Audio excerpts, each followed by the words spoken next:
Ignorance is bliss. Now, I guess that's a saying that in some situations it could be useful or helpful or meaningful, but in my opinion, most of the time, excuse me, most of the time, it's more harmful than it is helpful. Hi, my name's Ethan Gale, and today I'm going to be discussing the allegory of the cave.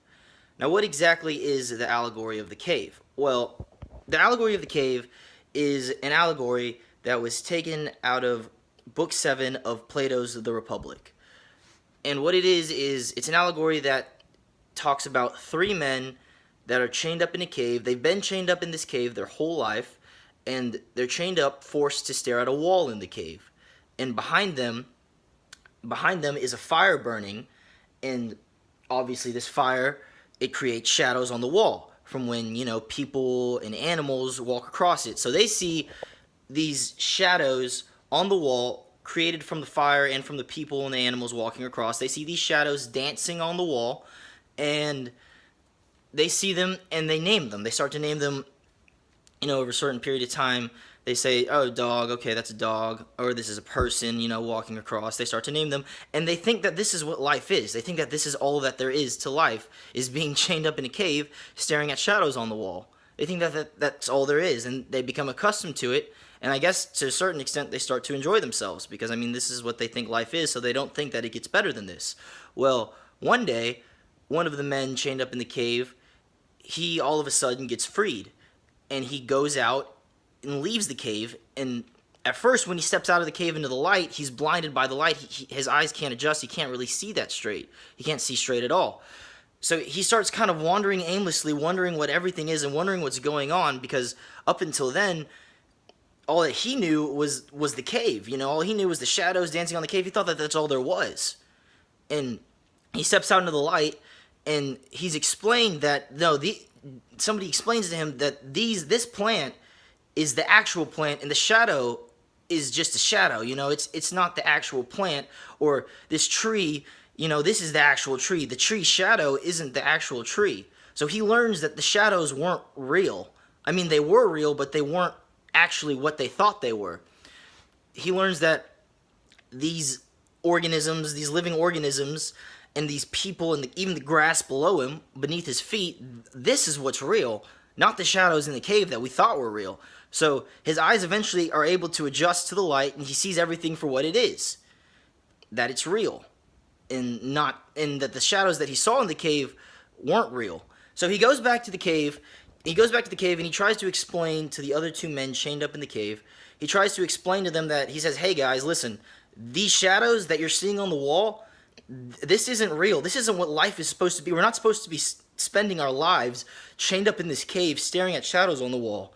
That's not what life is about. He's like, come with me, come outside. I'm going to show you what life is. You can actually see the real tree, not just a shadow of a tree, or a shadow of a person, or a shadow of an animal. You can see the real animal and the real person. And the two men chained up, they think that the other man who left the cave, who's trying to explain all of this to them, they think that he's lost his mind. They think that his little journey outside of the cave has made him lose his mind, and that he's become stupid and blind, and that he doesn't know what he's talking about.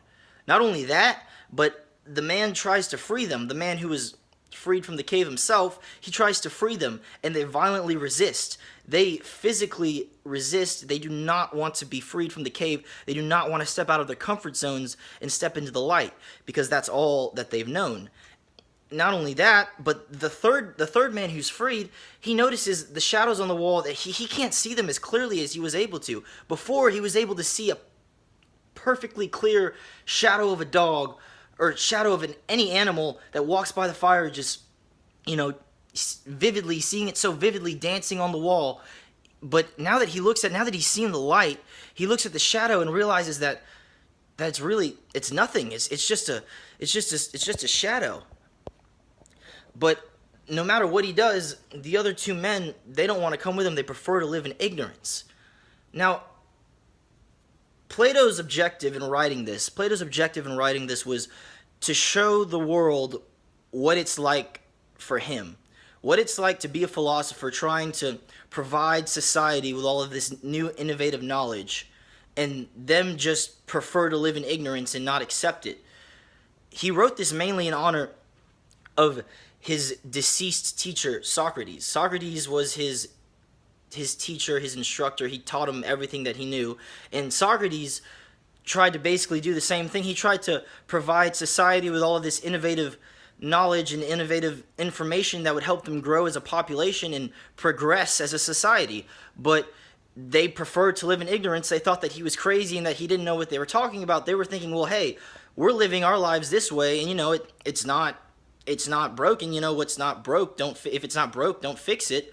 So why should we change and risk going into a worse situation? Why should we step out of our comfort zones and risk worsening our lives when we kind of have a pretty good thing going right now? But no, Socrates was saying, hey, listen, guys, listen. I get that what you have right now, it's pretty good, but it could be way better. It could be way better if you just listen to me. And not only did they not listen to him, they had him executed. Athenian democracy had him executed because he was trying to be innovative. That's the only reason they had. They labeled it as disturbing society or being a menace to society, but that's not what he was doing. He was simply trying to help them. It just amazes me, though. The thing that really amazes me is that this piece of writing, the Republic, was written thousands of years ago, but even still today, you see it still happens in the world today. You see people still prefer to live in ignorance. People just don't like to be wrong. And I'm not trying to point any fingers. I catch myself doing it all the time. I catch myself preferring to live in ignorance just because of the fact that I don't want to be wrong. I like to be right, so I like to think that I'm right a lot of the times, but then I'm proven wrong, and it's just something you have to deal with. It's something you have to accept. That's how you grow as a person. You don't walk around acting like you know everything and acting like you're a perfect being, because that will just cause you to live in ignorance and live in darkness for the rest of your life. Now, people all over the country, though, all over the world, they just, I'm not saying everybody, but there's just people out there who still prefer to live in ignorance. They just don't want to step out of their comfort zones because they don't know what's going to happen. They think that they're already living the best life that they can live, and that if they step out of their comfort zones, something bad is going to happen. But that's not the case. You see, if Plato never wrote this, and he never made people realize that, living in ignorance is only going to cause life to be stuck in a stalemate. We're never going to be able to progress as people or as a society if we're just living in ignorance. Since he did that, people were able to see the light. They were able to see that they were living in ignorance and that life could be lived much more efficiently. There's always a better method. No matter what you think you are or who you think you are, there's always a better method always a better way of doing things, always a better something. There's always a better way you can improve yourself or just better yourself as a person. There's never, I truly believe that. There's no roof, there's no ceiling. There's nothing that says, hey, this is the highest extent that we can go, and that's it. I always believe that there's limitless possibilities to be discovered as a society. I don't believe that right now we're living, the most efficient life we could be living. I believe that hopefully somebody or anybody will just kind of just step up and, I guess, be a philosopher king like Plato and Socrates were, and show us that there's a better way to be living, just so I can ensure myself that I'm not living in ignorance. Now, for my prop today, dropped it on the ground. For my prop, I chose this lighter. And you might be thinking to yourself, well, why did I choose this lighter? Well, looking at it, it's just, a piece of plastic and a little bit of metal at the top. But if you spark it, you see that there's a flame. There's a light. There's a light. And with this light, it symbolizes the light that the one man in the cave, in the allegory of the cave, he came to saw as he was freed. He saw this light, and he accepted it, and he bettered himself as a person because of it. Now, looking at this lighter, it's just a lighter. You can choose to live in ignorance and just look at this piece of plastic and just not do anything with it, or you can spark it, and you can see the light. And once you've seen the light, you can ensure yourself that the way you were viewing things before, it won't be the same. The way you're going to view them will be differently. Just like whenever that man who was chained up in the cave and he was freed, whenever he came back to the cave, he saw the shadows. He wasn't seeing them as he was seeing them before. He could only really see blurs and blobs. He couldn't really see the shadows as vividly as he was before because he'd seen the light. He was no longer living in ignorance because he chose to step out into the light and better himself as a person. Thank you.